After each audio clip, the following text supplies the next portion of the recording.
Job chapter 15 verse 6, thine own mouth condemneth thee, and not I, Esau. Yea, thine own lips testify against thee. So let's see what that's about carefully. They went from being from Edomites to now calling themselves Europeans, Caucasians. But like the scripture says, thine own mouth condemneth thee, not I. Yea, and thine own lips testify against thee, Esau. Without further ado, let's have a look at, listen to this. The whole history of America is the history of rich white men telling not rich white people that their enemies are black and brown. It starts in the colonies of what would become the United States. Let's remember, during the colonial period, mid-1600s, there was no such thing as white people. I know some people who are now called white find that shocking, right? Because they think whiteness is real, right? But whiteness was created. Europeans didn't call themselves white.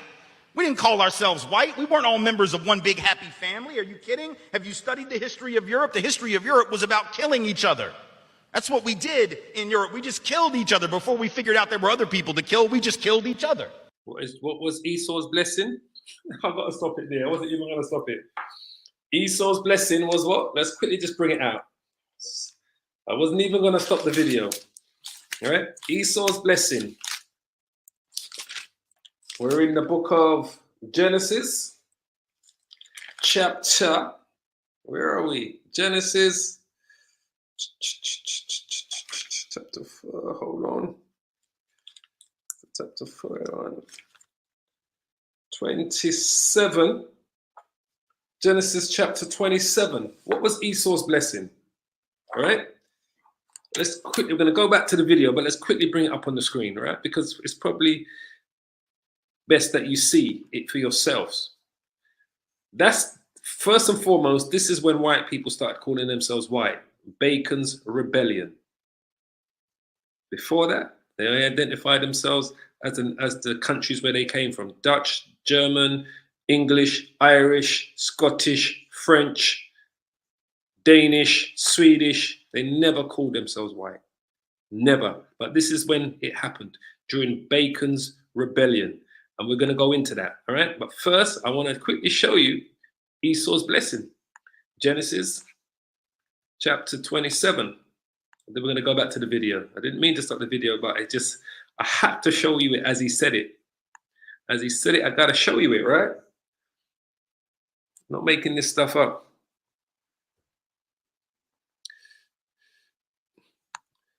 Genesis 27:37, all right? Listen carefully, listen up carefully. And Isaac answered and said unto Esau, Esau is the forefather of the Edomites, today who we call Europeans or Caucasians, or what they call themselves, so-called white people. He says, behold, I have made him thy lord, and all his brethren have I given to him for servants. Talking about what he did for Jacob, how Isaac had blessed Jacob before Esau. And with corn and wine have I sustained him, and what shall I do now unto thee, my son? So, and Esau says unto his father, hast thou but one blessing, my father? Bless me, even me also, O my father. And Esau lifted up his voice and wept, broke down in tears, just like I was breaking down in tears today. And Isaac his father answered and said unto him, behold, thy dwelling shall be the fatness of the earth, the riches of the earth, which is what Esau controls, and the dew of heaven from above. Right? He controls the air and this land and the sea, Esau. The fatness of the air, the fatness of the land, and the fatness of the sea. The riches of the air, the riches of the land, and the riches of the sea, Esau controls.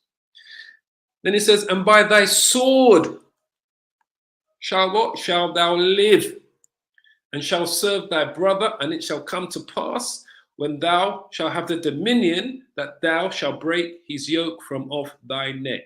So by thy sword shalt thou live. All right? So let's just quickly go back to the video. We didn't call ourselves white. We weren't all members of one big happy family. Are you kidding? Have you studied the history of Europe? The history of Europe was about killing each other. That's what we did in Europe. We just killed each other before we figured out there were other people to kill. We just killed each other, right? I mean, that was the history of Europe. The English hated the Irish, right? Northern Italians didn't even think that Southern Italians were Italians.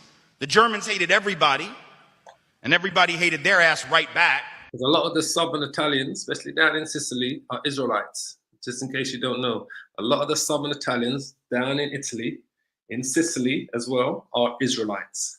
Because Southern Italy was conquered by the Moors, just like Southern France and most parts of Southern Europe was ruled by the Moors. The Moors were Israelites who were practicing Islam, just so you understand. But listen up. Right? There was no team called white, no race called white, but all of a sudden, in the middle of the 1600s, there was. Why? Why was it suddenly necessary? Why? Let me show you why. Before we continue with this video, we're going to show you why. This is why. Bacon's Rebellion. This took place. I'm going to quickly read this, and then we're going to go back to the video. Bacon's Rebellion was an armed rebellion held by Virginia settlers that took place from 1676 to 1677. After this event, this is when the Europeans, the Edomites in America, started calling themselves white people. It was led by Nathaniel Bacon against the colonial governor William Berkeley, after Berkeley refused Bacon's request to drive Native Americans out of Virginia, which are our fellow Hebrew Israelite brothers, the Native American Indians, right? Thousands of Virginians from all classes, including those in the indentured servitude. Most of the people that was doing indentured servitude were the Irish. And also, a lot of the Irish are Israelites. That's why they're known as the blacks of Europe. They call them the Black Irish. There are a lot of Irish that go back to the 12 tribes of Israel. Ireland was also conquered by the Moors. It was once called, at a Hebrew name, it was known as Hibernia, which is Hebrew. Ireland, just so you understand. And a lot of the indentured, the majority of the indentured servants in America were Irish. And a great portion of the Irish actually go back to the Israelites, because they go back to the Moors. The Moors ruled Ireland before the British took control of it. It says here, it says, thousands of Virginians from all classes, including those in indentured servitude and races, rose up in arms against Berkeley, chasing him from Jamestown and ultimately touching the settlement. The rebellion was first suppressed by a few armed merchant ships from London, whose captains sided with the governor, Berkeley, and the Loyalists. The Loyalists are the British, all right? The Loyalist government forces arrived soon after and spent several years defeating pockets of resistance and reforming the colonial government to be once more under the direct crown control. Bacon's rebellion was the first rebellion in North American colonies in which discontented frontiersmen took part, at somewhat similar uprising in Maryland involving John Cody and Joseph Fendall that took place shortly afterwards. The alliance between European indentured servants, which the majority of them, probably 90% of them, were Irish and Scottish, the European indentured servants, and as I said before, a lot of the Irish and a lot of the Scots are Israelites. The word Scotland means black man, black land, right? That's what it means, Scotland. It means black land. It says, and the word Irish means angry man. That's why they love fighting. They call them the fighting Irish. It means angry man or man that's angry, the word Irish, all right? And the Irish, even to this day, are referred to as the blacks of Europe. So if you want to understand why the indentured servants, it says here, the alliance between European indentured servants and Africans, which were the Israelites, a mix of indentured, enslaved, and free Negroes, right? Which were the Israelites. The free Negroes, or what they want to call free black people, the African Americans. These are the children of Israel that were in the British colonies in North America, right?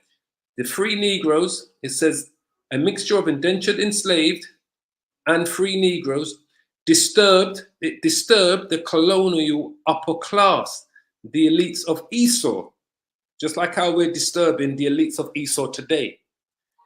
It says they responded by hardening, this is what they did, the racial caste of slavery in an attempt to divide the two races from subsequent united uprisings with the passage of the Virginia Slave Codes.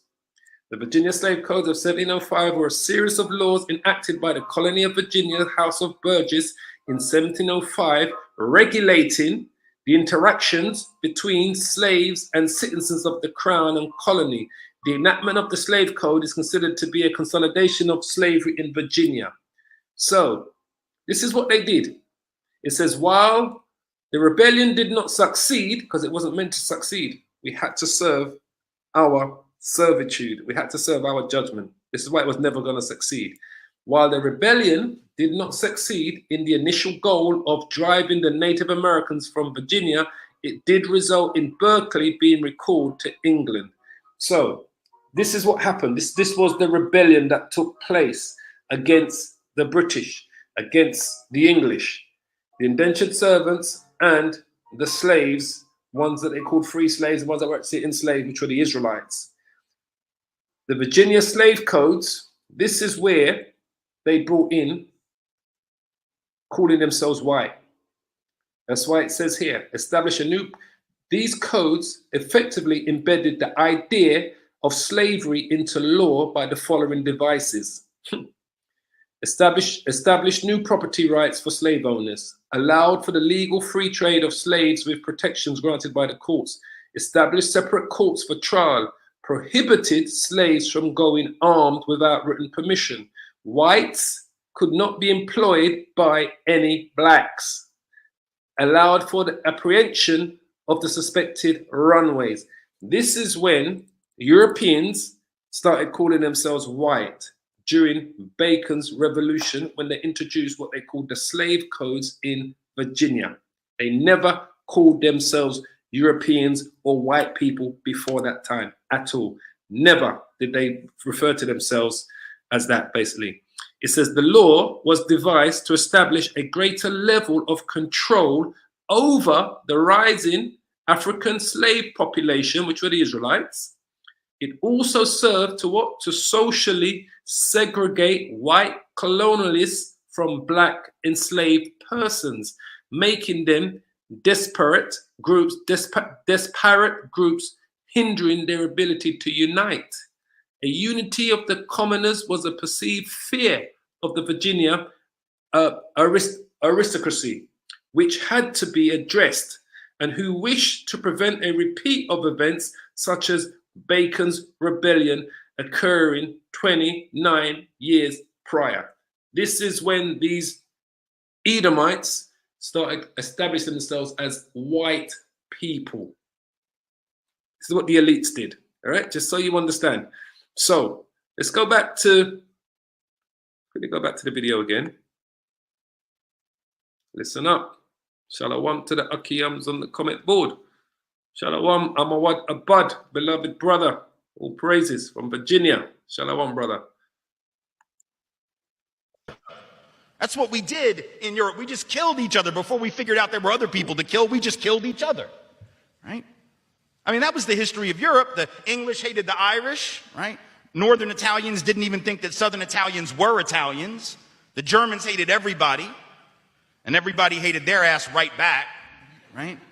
There was no team called white, no race called white, but all of a sudden, in the middle of the 1600s, there was. Why? Why was it suddenly necessary to create this thing called the white race? Well, because rich people can count, that's why. And so rich folks looked around, the ones that owned all the land, you know, in the colonies, the colonial elite, looked around and they realized something, that they were heavily outnumbered by African enslaved folks, by European indentured servants who were just one level above a slave, or other Europeans who weren't technically indentured servants, but they were still peasants, didn't have any money, didn't have any land, and they could do the math. They added it up and they were like, damn, we got to figure out a way to split these folks apart from one another, or they're going to rise up and take our stuff, right? Because after a while, these black folks who were enslaved Africans and these quote-unquote white folks who were poor Europeans are going to figure out they're all getting played by these rich people. right? So ultimately, the rich figure out they got to come up with some way to get somebody in that group on their team. The easiest thing is to get the poor Europeans, right? Because at least they look like you. They sort of share some of the customs and the culture. So they all of a sudden create this thing called whiteness, and they say, now you're part of the club. Now we're going to let you Understand? They say, let's create this thing called whiteness. That's what the slave codes were about. That's what Bacon's rebellion was about. This is when these Edomites went from being called Edomites to Europeans to white. testify in court, enter into contracts, vote, at least if you're a man, own a little bit of land, at least if you're a man, right? And we're going to get rid of indentured servitude. No more of that, because you're too good for that. And we're going to take the white men, now called white men, and put them on the slave patrol to keep black people in line. Give them a horse and a gun and a badge and make... That's where the United States police force came from. The slave patrol is the original policeman in the United States of America. That's where that gave birth to the police force in America. You want to know why you're being shot and murdered and killed in the streets in America? Because the same people that used to run and capture you during slavery, when you used to escape as a slave, they're the same people that are patrolling your neighborhoods and your streets today. That's where the police force started. Slave patrol. And we're going to take the white men, now called white men, and put them on the slave patrol to keep black people in line. Give them a horse and a gun and a badge and make them feel big and powerful, right? They're still poor. They still don't have anything. They didn't pay the slave patrol well, right? Just exploited them, used them as a buffer between the elite and the other poor folks, particularly poor folks of color. And pretty soon the rebellions that occasionally happened where black and white got together to overthrow the elite, those stopped. Because we're trying to see the same thing happening today, right? You're seeing the working class so-called white people today, Edomites today, that are questioning the elites of their own people. They know Amalek's in charge. They know the so-called Jew is in charge. They know that these Amalekites are in charge. So now they're questioning the whole thing. They're starting to question, just like back then. Except this rebellion that's coming, it's going to be the rebellion of all rebellions. The divide and conquer had begun to work, right? You could turn people against each other by telling those poor white folks, they got to keep these black people in line. And so that divide and conquer gets initiated in the colonies. Rich white men telling not rich white people that their enemies are black and brown. Absolutely. So we're seeing that same thing today. So this is where it took place, right? The servants and the slave codes, Bacon's rebellion. This is where these Edomites started to call themselves white. Bacon's rebellion. That's where it all started.